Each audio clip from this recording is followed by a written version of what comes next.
ناظرین، پاکستان میں اکثر جو بڑی بڑی ہیڈ لائنز یا خبریں بنتی ہیں وہ عموماً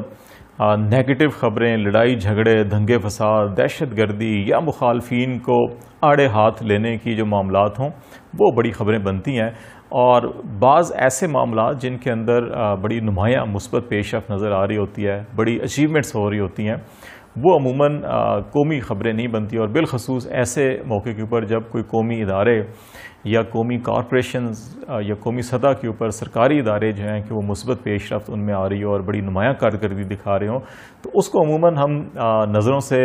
گرا دیتے ہیں یا اس کے اوپر بات نہیں کرتے، تبصرہ نہیں کرتے، کہتے جی اس میں کسی نے کون سا بڑا تیر مارا ہے، یہ ان کے فرائض تھے جو انہوں نے ادا کیے ہیں، اور یہ اگر ترقی کر لیا یا بہتر کارکردگی کر لیا تو اس میں کون سی ایسی بات ہے کہ اس کو ذکر کیا جائے۔ لیکن میرا خیال ہے کہ ہمیں ایسے معاملات کے اوپر ضرور بات کرنی چاہیے، شاید اس سے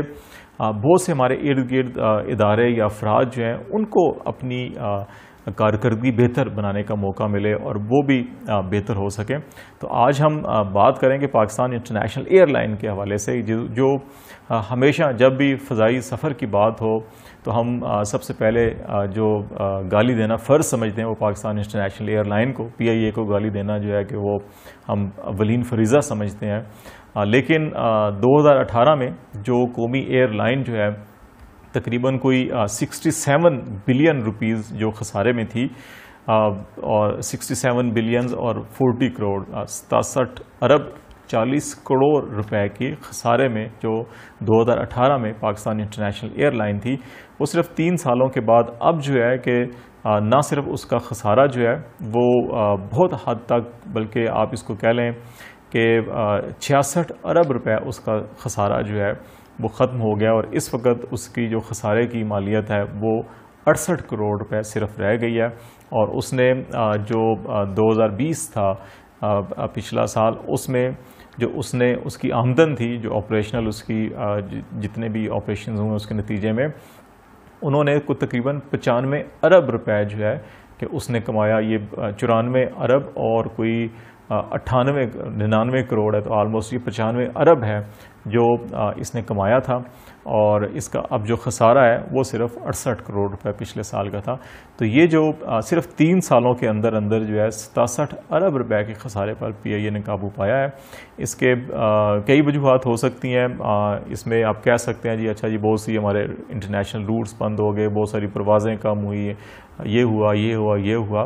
لیکن اس کے ساتھ ساتھ جو ہے کہ ہمیں یہ بھی دیکھنا ہوگا کہ یورپی یونین کی پابندیوں کا بھی تذکرہ کیا جا سکتا ہے، کیونکہ یورپ کی طرف ہماری بالکل فلائٹس آ ہی نہیں رہی تھی تو آپریشنل کاسٹ تھی نہیں، تو اس کا خسارہ یقیناً کم ہوگا۔ لیکن اس کے ساتھ ساتھ یہ بھی دیکھنا ہوگا ہمیں کہ بے شمار ایسے روٹس ہیں جس کے اوپر پی آئی اے نے دوبارہ اپنی پروازیں بحال کی ہیں۔ اس میں جو ایئر سفاری ہے ٹورزم کو پروموٹ کرنے کے لیے وہ شروع کی گئی ہے، جو سکردو کے لیے لاہور سے، فیصل آباد سے، ملتان سے، سیالکوٹ سے، اسلام آباد سے جو ہیں پروازیں جاتی ہیں، کراچی بھی شامل ہے اس میں، اور یہ سکردو اور اس میں آپ کی جتنے بھی پاکستان کے بلند ترین پہاڑ کا خوبصورت علاقہ ہے وہاں پہ اس کا ایئر اس کا جو ہے کوئی ٹریول ہوتا ہے، اور پھر سکردو پہ لینڈ ہوتا ہے، اور وہاں پہ جو شنگریلا ہوٹل اینڈ ریزورٹس ہیں ان کا کوآپریشن اس کے اندر ہوتا ہے، وہاں پہ لوگ رکتے ہیں، 1 دن 2 دن 3 دن کے پیکیجز ہوتے ہیں، اور پھر اس کے بعد واپس آتے ہیں۔ اس کے ساتھ ساتھ جو گلگت کے لیے پروازیں ہیں وہ بھی شروع کی گئی ہیں، کراچی، لاہور، فیصل آباد، ملتان، سیالکوٹ سے گلگت کے لیے، تاکہ جو ہمارے ناردرن ایریاز ہے، ہنزا ہے، خجراب پاس ہے، گلگت ہے، اور اتنے بڑے خوبصورت علاقے ہیں وہاں پہ لوگ جائیں۔ اور پھر اس کے علاوہ جو ہے ہماری جو پشاور لاہور کی فلائٹس جو ہے آلموسٹ یہ روٹ ختم ہو چکا تھا، اس پہ دوبارہ جو ہے پروازیں شروع کر دی گئی ہیں۔ لاہور اور پشاور کے درمیان ہفتے میں 2 فلائٹس جو ہیں وہ آپریٹ کر رہی ہیں۔ اسلام آباد سے ملیشیا کی جو ڈائریکٹ کوالالمپور کی پرواز تھی وہ ہماری لیز کی جو نان پیمنٹ کا معاملہ تھا اس کی وجہ سے بند ہو گئی تھی، لیکن وہ معاملہ بھی سارٹ آؤٹ کر لیا گیا اور دوبارہ وہ پروازیں شروع ہو گئی ہیں۔ اسی طرح ایئر بس کے ساتھ جو پی آئی اے کا ایک تنازع چل رہا تھا تو اس میں بھی کوئی 41 کروڑ 20 لاکھ ڈالر جو ہیں وہ وصول کیے گئے پی آئی اے نے ایئر بس سے، اور ایئر ایشیا کے ساتھ جو 40 لاکھ ڈالر کا جو کلیم کا معاملہ تھا اس کو بھی ریزالو کیا گیا۔ پھر پی آئی اے کے اندر جو پائلٹس کے لائسنس کا یقیناً ایک غیر ذمہ دارانہ بیان کہا جاتا ہے، اس کے نتیجے میں یورپی یونین نے بھی بین لگایا، اور اس کے دیگر بھی کئی وجوہات تھیں پی آئی اے کے اندر اسٹینڈرڈز کے، ان کی وجہ سے وہ بین لگا تھا. لیکن اس پہ بھی پھر سول ایویشن اتھارٹی نے بھرپور ایک آڈٹ کیا، بڑا جامع آڈٹ کیا، اور 50 لائسنس جو ہیں کیبنٹ نے اس کی اپروول بھی دی، وہ کینسل کیے گئے. 262 پائلٹس تھے جن کے ڈاکومنٹس کی اسکروٹنی کی گئی تھی، اور اس میں سے 7 ایسے بھی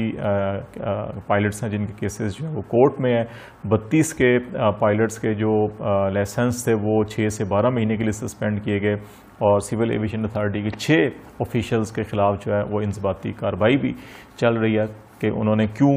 جو اسٹینڈرڈز ہوتے ہیں یا جعلی دستاویزات کی بنیاد کے اوپر جو لائسنس جاری کیے گئے، اس حوالے سے کارروائی بھی چل رہی ہے. اس کے ساتھ ساتھ جو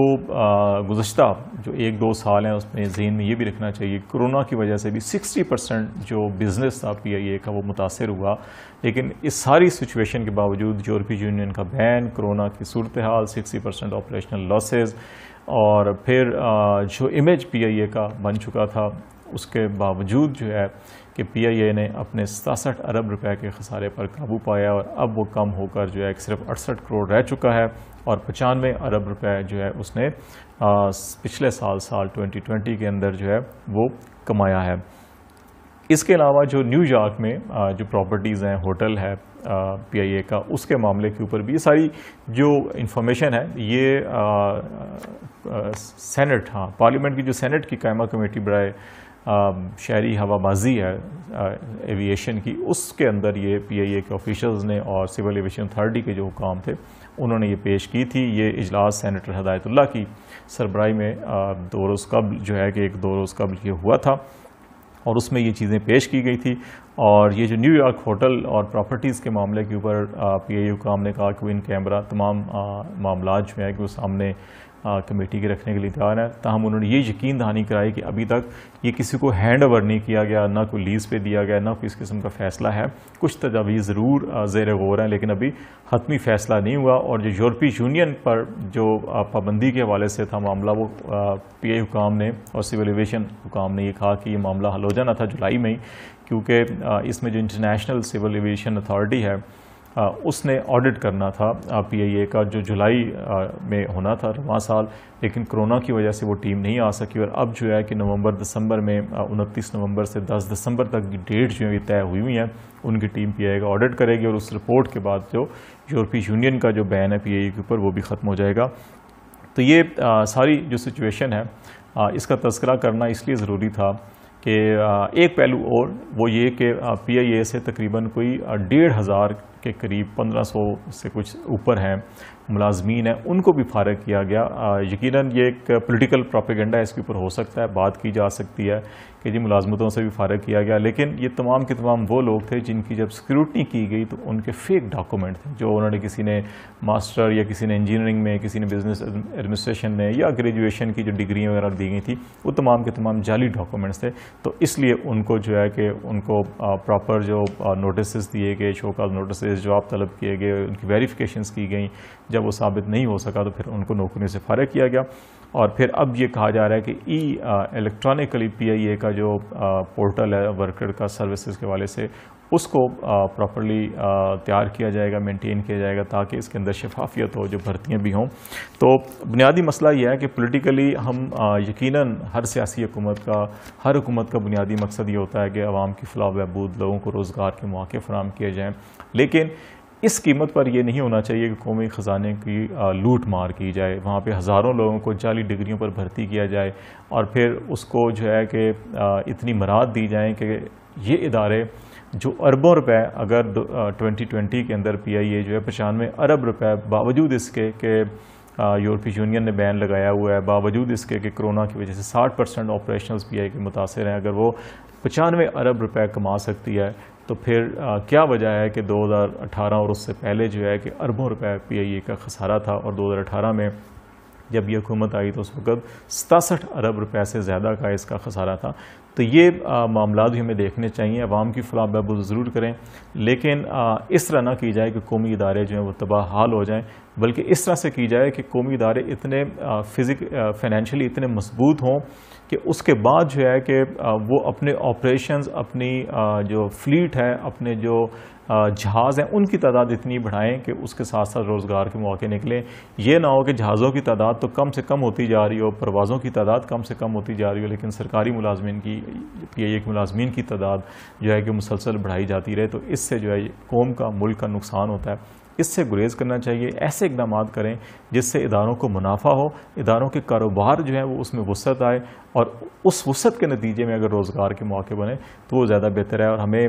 پی آئی اے کی اس کارکردگی کو یقیناً سراہنا چاہیے, اور امید رکھنی چاہیے کہ پی آئی اے کے ساتھ ساتھ جو دیگر جو کارپوریشنز ہیں جو اربوں روپے خسارے میں اور حکومت سے سبسڈی لیتی ہیں, اس کی بھی جو مالی طور کے اوپر اور اس کی جو انتظامی طور کے اوپر ایسی ایفیشنسی لائی جائے گی کہ وہ بھی اپنے خسارے پر قابو پا سکیں, اور پھر ان کے بھی آپریشن جو ہیں وہ منافع میں آئیں, اور منافع کے بعد وہ گروتھ کی طرف جائیں, تاکہ اس سے روزگار کے جو مواقع ہیں وہ زیادہ سے زیادہ پیدا ہوں.